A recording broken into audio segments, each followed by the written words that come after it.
ආයිබෝවන්. අද අපි කතා කරන්න යන්නේ ශ්‍රී ලංකාවේ නීතියේ හරිම අපූරු හැබැයි ටිකක් විතර සංකීර්ණ පැත්තක් ගැන.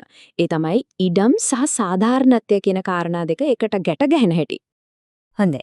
එහෙනම් අපි මේ ගමන පටන් ගමු නිකන් සරලයි වගේ පේන ප්‍රශ්නයකින්. ඇත්තටම ඉඩමක සැබෑ අයිතිය තියෙන්නේ කාටද? හැබැයි මේකට උත්තරේ අපි හිතන තරම් නම් සරල නෑ. ඇත්තම කිව්වොත් ඒක හරිම කුතුහලය දනවන නීතිමය ප්‍රහේලිකාවක්. ඉතින් ඇයි මේක මෙච්චර සංකීර්ණ ප්‍රහේලිකාවක් වෙන්නේ? හේතුව තමයි ශ්‍රී ලංකාවේ ඉඩම් නීතිය කියන්නේ එක නීති පොතක් නෙමෙයි. නෑ. ඒක හරියට නීති පද්ධති ගොඩක එකතුවක්. රෝම ලන්දේසි නීතිය, උඩරට නීතිය, තේසවලාමයි මුස්ලිම් නීතිය වගේ පරණ ක්‍රම ඊට පස්සේ බ්‍රිතාන්‍ය ආඥාපානත් දැන් තියෙන නූතන ව්‍යවස්ථා මේ ඔක්කොම එකට එකතු වෙලා හැදුණු හරිම රසවත් මිශ්‍රණයක්. හරි. එනම් අපි කොහොමද මේ ප්‍රහලිකාව විසඳන්නේ? අපි මේ ගමනේ යමු මේ පියවර ටික අනුගමනය කරලා. ඉස්සෙල්ලම බලමු ඉඩම් අයිතියේ තියෙන ප්‍රහලිකාව. ඊට පස්සේ නීතිය මූලාශ්‍ර, නීතිය හිඩස්පිර වෙන හැටි, සාධාරණත්වයේ මූලධර්ම සහ අන්තිමට මේ අයිතියයි භුක්තියයි කියන දේ ගැනත් කතා කරමු. හොඳයි ඉතින් අපේ පළවෙනි නැවතුම ඉඩම් අයිතිය කියන ප්‍රහේලිකාව. ඇයිනේ තරම් සරල ප්‍රශ්නයකට මෙච්චර සංකීර්ණ උත්තරයක්? හේතුව තමයි මේක නිකම්ම නීති පොතක තියෙන එක පේලියක් නෙමෙයි. නෑ. මේක සමාජයත් එක්කම කාලයත් එක්ක පරිණාමය වුණ දෙයක්. හරි. දැන් අපි බලමු මේ නීතියේ මූලික රීති පොත ගැන. ඒ කියන්නේ මේ නීති එන්නේ කොහෙන්ද කියලා. මොකද මේ හැම දෙයකම අඩිතාලම තියෙන්නේ මේ නීති මූලාශ්‍රවල. දැන් බලන්න අපේ නීතියේ ප්‍රධාන කොටස් ටික තමයි මේ. රෝම ලන්දේසි නීතිය තමයි අපේ පොදු නීතිය. ඒ කියන්නේ මූලිකම පදනම.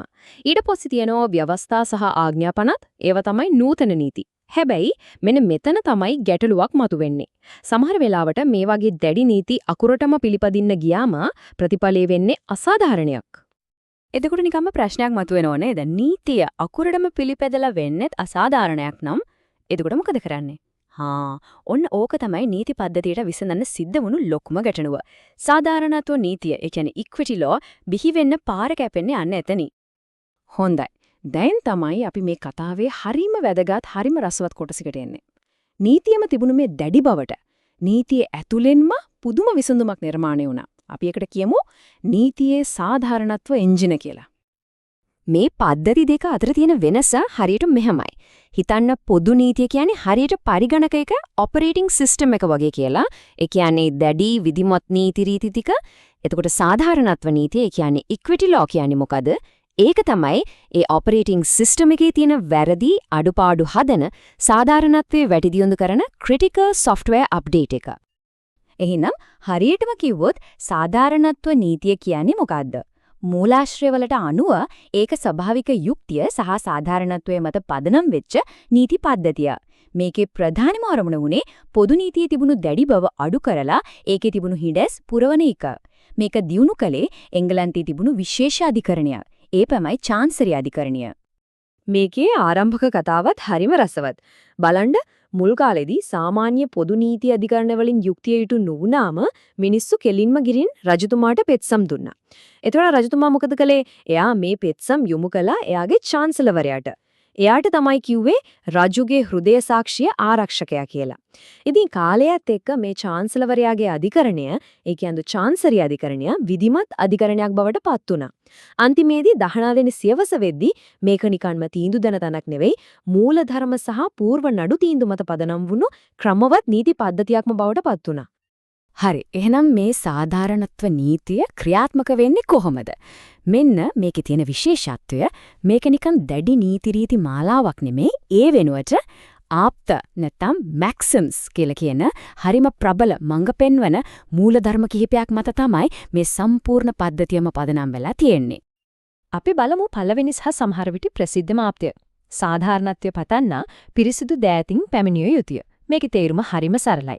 අදාළ ගනුදෙනුවේදී Tamanම වැරදි විදිහට අසාධාරණ විදිහට ක්‍රියා කරපු කෙනෙකුට අධිකරණයට ඇවිත් සාධාරණයක් ඉල්ලන්න බෑ කියන එක තමයි මේකේ මූලිකම අදහස. මේ මූලධර්මයේ කොච්චර ප්‍රබලද කියලා තේරුම් ගන්න හොඳම උදාහරණයක් තමයි Clever v Mutual Reserve නඩුව. මේ නඩුවේදී Tamanගේම ස්වාමි පුරුෂයාව ඝාතනය කරපු බිරිඳක් ඔහුගේ ජීවිත රක්ෂණ ප්‍රතිලාභ ඉල්ලනවා. නමුත් අධිකරණය ඒක ප්‍රතික්ෂේප කරනවා. හේතුව ඇයගේ අපිරිසිදු දෑත්. ඒ කියන්නේ ඇය කරපු අපරාධය නිසාම ඇයට සාධාරණත්වයේ පිහිටපතන්න තිබුණු අයිතිය නැති වුණා. හරි. බලමු තවත් ප්‍රධාන ආප්තයක්. සාධාරණත්වය මගින් සෑම හානියක් සඳහාම පිළියමක් සපයයි. මේක තමයි ඉක්විටි ලෝ එකේ තියෙන බලවත්ම මූලධර්ම වලින් එකක්. මේකෙන් කියවෙන්නේ පවතින නීති රීති යම් අසාධාරණයක් නිවැරදි කරන්න මදි වෙනව නම් අලුත් පිළියමක් නිර්මාණය කරන්න අධිකරණයට බලය තියෙනවා කියන එකයි. ඇෂ්බී වයිට් නඩුව මේකට කදිම නිදසුනක්. හිතන්න මේ නඩුවේදී කිසිම මූල්‍යමය පාඩුවක් වෙලා තිබුණේ නැහැ.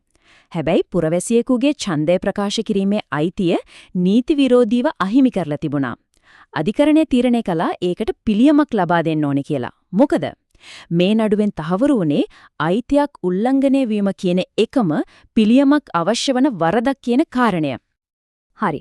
දැන් අපි මේ ඉගෙන ගත්ත සාධාරණත්ව මූලධර්ම ටිකත් අරගෙන අපි මුලින්ම පටන් ගත්ත තැනට, ඒ කියන්නේ අර ඉඩම් ප්‍රහේලිකාවට ආයිතියමු.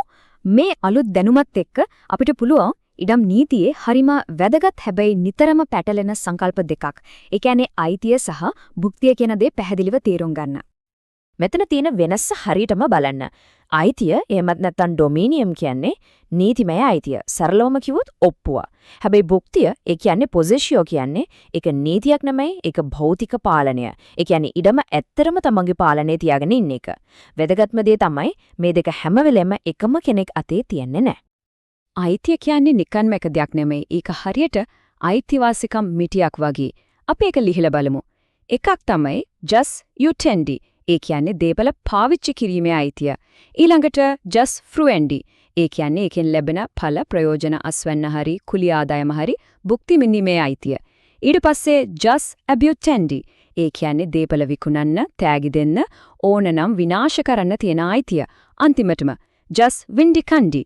ඒ කියන්නේ කවුරු හරි නීති විරෝධීව දේපල තියාගෙන ඉන්නෝ නම් ඒක ආපහු ලබා ගැනීමේ අයිතිය.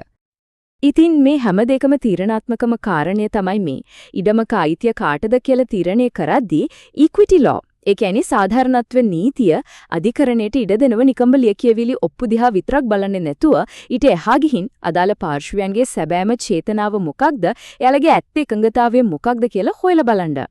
මෙන්න අපේ ප්‍රහේලිකාවේ අන්තිම සහ වැදගත්ම කැල්ල. හිතන්න පොදු නීතියේ එක දෙයක් කියනවා සාධාරණත්වයේ නීතිය තව දෙයක් කියනවා. මේ දෙක අතර ගැටුමක් ඇති වුණොත් අවසානයේදී දිනන්නේ කවුද? පිළිතුරු හරිම පැහැදිලි. දිනන්නේ සාධාරණත්වය. එංගලන්තයේ සම්මත කරපු ජුඩිෂියල් ඇක්ට්ස් වගේ නීති වලින් මේක තහවුරු කළා. නීති පද්ධතියම පිළිගත්තා දැඩි නීති රීති වලට වඩා සාධාරණත්වය හැම විටම ඉහළින් තියෙන්න ඕනේ කියලා. ඉතින් අපි මේ සම්පූර්ණ විග්‍රහයම අවසන් කරමු කල්පනා කරන්න දෙයක් ඉතුරු කරලා. නීතිය කියන්නේ නිකන්ම නීති රීති මාලාවක්ද? එහෙම නැත්නම් ඒක යුක්තිය සොයා යන නිමක් නැති ගමනක්ද? සමහර විට ඇත්ත උත්තරේ තියෙන්නේ මේ දෙකම එකට එකතු වුණ තැන වෙන්නත් පුළුවන්.